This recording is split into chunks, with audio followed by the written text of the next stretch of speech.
स्वराज्याची राजधानी किल्ले रायगड आज पुन्हा एकदा शिवमय झाला। 353व्या शिवराज्याभिषेक सोहळ्यानिमित्त राज्याच्या कानाकोपऱ्यातून तसेच देशभरातून हजारो शिवभक्त रायगडावर दाखल झाले। जय भवानी, जय शिवाजीच्या घोषणांनी दुमदुमलेल्या वातावरणात हा ऐतिहासिक सोहळा श्रद्धा, उत्साह आणि दिमाखात पार पडला।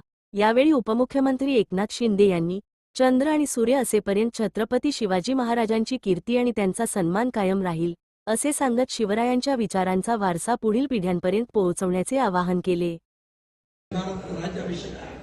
तुमच्या मनातलं जे आहे ते पूर्ण होणार आहे, काळजी करू नका। प्रजा सुखी और राजा सुखी। छत्रपती संभाजी महाराज की जय। प्रजा सुखी और राजा सुखी या न्यायाने राज्य कारभार केला। महाराष्ट्राची अस्मिता, मराठी माणसाचा स्वाभिमान त्यांनी जागृत केला। ज्या लोकशाहीचे गाडगे गोडवे आपण गातो त्याचा पहिला धडा राज्याभिषेकाने दिला। आपण जो मोकळा श्वास घेतोय त्याचे श्रेय या राज्याभिषेकाला। आणि म्हणून या राज्याभिषेकापूर्वी चलनात मुघलांची नाणी वापरावी लागत होती। जमीन मोजणी शेतसारा मुघलांच्या पद्धतीने केला जात होता। दक्कन मधली सर्व शासकीय कारभार फारसी किंवा उर्दू भाषेत चालायचा। महाराजांनी या सर्व प्रथा परंपरा मोडून टाकल्या, खंडित केल्या। महाराजांनी स्वतःची शिवराज्याभिषेक हे नवं कॅलेंडर सुरू केलं। स्वतःची सोन्याची नाणी पाडली, भाषा आणि संस्कृतीची घडी बसवली। शेतकरी कल्याण, महसूल व्यवस्था आणि प्रशासन यांची घडी बसवली। एक आदर्श घालून दिला शिवाजी महाराज। आणि म्हणून परकीय भाषेचा प्रभाव कमी करण्याचा राजव्यवहार कोश तयार त्यांनी केला। शासकीय कामकाजात फारसी शब्दाऐवजी संस्कृत आणि मराठी शब्दांचा वापर सक्तीचा केला। जमीन मोजण्यासाठी शिवशाही काठीचा वापर करून जमिनीची शास्त्र शुद्ध मोजणी केली। बघा काय त्यांची दूरदृष्टी होती।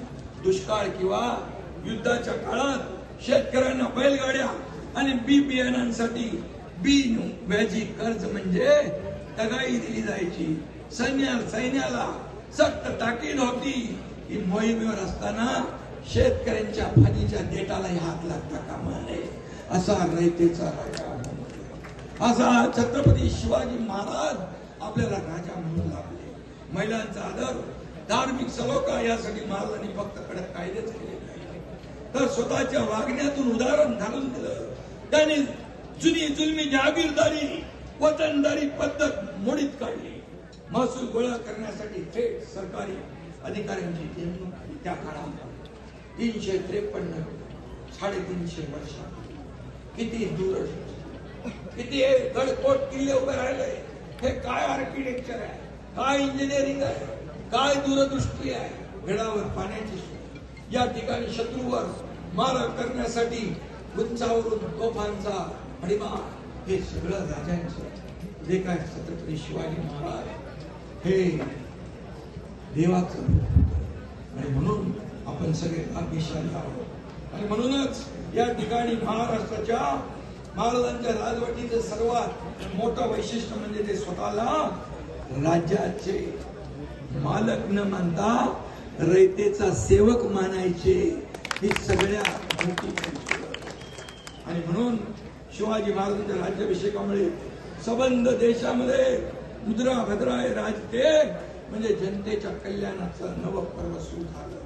कल्याणकारी राजांची जी संकल्पना महाराजांनी राबवण्यासाठी आपलं महायुती सरकार बांधलेलं आहे। मगाशी भरत शेट्टी सांगितले, मी मुख्यमंत्री असताना अनेक योजना सुरू केल्या, शिवसृष्टीला मान्यता दिली। आता देवेंद्रजी मुख्यमंत्री आहे, आमची टीम काम करते, बराचसे काही कमी पडणार नाही। मगाशी मला कलेक्टर म्हणाले पाणी पुरवठा योजना देखील आपण त्याला मान्यता देऊ। गडावर कुठल्याही पाण्याचा दुर्भिक्ष राहणार नाही याची काळजी घेऊ। आणि म्हणून आपल्याला एवढंच मी सांगतो, शिवरायांनी रयतेला आपला मानलं। आणि मगाशी मी म्हटलं महिलांचा सन्मान, आम्ही देखील आपल्या सरकारने लाडक्या बहिणींचा सन्मान केला। लाडकी बहीण योजना सुरू केली। ती कोणी आलं तरी, विरोधकांनी किती खोडा घातला तरी मुख्यमंत्री माझी लाडकी बहीण योजना कधीही बंद होणार नाही. आणि म्हणून मी आपल्याला एकच सांगतो, या किल्ल्याने आपल्याला स्वराज्याचा इतिहास दिला. त्याच रायगडासह आपला 12 गडकोट किल्ले जे आहेत युनेस्कोने त्याला जागतिक वारसा स्थळाचा दर्जा दिलाय. त्यामुळे रायगड पण आहे, हा आपला अभिमान आहे, हा आपला स्वाभिमान आहे.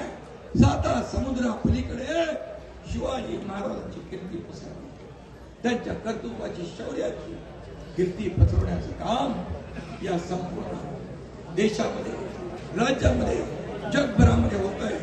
हे आपल्यासाठी अभिमानाने, गर्वाने